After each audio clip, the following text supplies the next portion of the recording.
ಬೆಳಗಾವಿಯಲ್ಲಿ ಹದಗೆಟ್ಟ road humps ದುರಸ್ತಿ ಮಾಡದ ಹಿನ್ನೆಲೆಯಲ್ಲಿ ಮಹಿಳೆಯರು ರಸ್ತೆ ದುರಸ್ತಿಗೊಳಿಸಿ ವಿನೂತನ ಪ್ರತಿಭಟನೆಯನ್ನು ನಡೆಸಿ ಆಕ್ರೋಶವನ್ನ ಹೊರಹಾಕಿದ್ರು. ಮಹಿಳಾ ಮಣಿಗಳು ಜಿಲ್ಲಾಧಿಕಾರಿ ಕಚೇರಿ ಮುಂದಿನ ರಸ್ತೆ ದುರಸ್ತಿಗೊಳಿಸಿದ್ರು. ಅಧಿಕಾರಿಗಳ ನಡೆಗೆ ಬೇಸತ್ತು ಕನ್ನಡಪರ ಮಹಿಳಾ ಹೋರಾಟಗಾರರಿಂದಲೇ ರಸ್ತೆ ದುರಸ್ತಿ ಕಾರ್ಯ ನಡೆಯಿತು.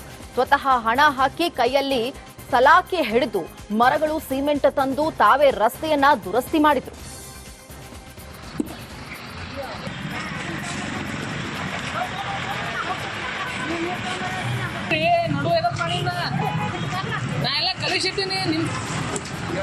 ಬೆಳಗಾವಿಯಲ್ಲಿ ನೀವು ನೋಡ್ತಾ ಇರಬಹುದು ಡಿಸಿ ಆಫೀಸ್ ಹತ್ರ ಇಲ್ಲಿ ಒಂದು ರೋಡ್ ಬ್ರೇಕರ್ ಇದೆ. ಎಲ್ಲ ತೆಗ್ಗ ದಿನ್ನಿಗಳು ಜಾಸ್ತಿ ಆಗಿದಾವ. ಇದನ್ನೆಲ್ಲ ನೋಡ್ತಾ ಇದ್ರೆ ಈಗ ಅಧಿವೇಶನ ಚಾಲು ಆಗ್ತಾ ಇದೆ 9 ತಾರೀಕು. ಎಲ್ಲ ಸರ್ಕಾರನೇ ಇಲ್ಲೇ ಇರ್ತದೆ ನಮ್ಮ ಬೆಳಗಾವಿದಾಗ. ಇವಾಗಲಾದ್ರೂ ನಮ್ಮ ಸರ್ಕಾರದವ್ರ ಈ ರೋಡ್ಗಳನ್ನ ಒಂದ್ ಸ್ವಲ್ಪ ರಿಪೇರಿ ಮಾಡಬೇಕಿತ್ತು. ಇನ್ನೂವರೆಗೆ ಯಾವುದೇ ತರ ರಿಪೇರಿಗಳನ್ನ ಮಾಡ್ತಾ ಇಲ್ಲ. ಅದಕ್ಕೋಸ್ಕರ ನಾವು ಎಲ್ಲ ಹೆಣ್ಮಕ್ಳು ಕೂಡಿ ಇವತ್ತು ಕನ್ನಡ ಪರ ಹೋರಾಟಗಾರನ ಹೆಣ್ಮಕ್ಳು ಕೂಡಿ ಆ ತೆಗ್ಗ ದಿನ್ನಿಗಳನ್ನ ಮುಚ್ಚುವಂತ ಕಾರ್ಯನ ಮಾಡ್ತಾ ಇದೀವಿ. ಬೆಳಗಾವಿಯಲ್ಲಿ ನೀವು ನೋಡ್ತಾ ಇರಬಹುದು ಡಿಸಿ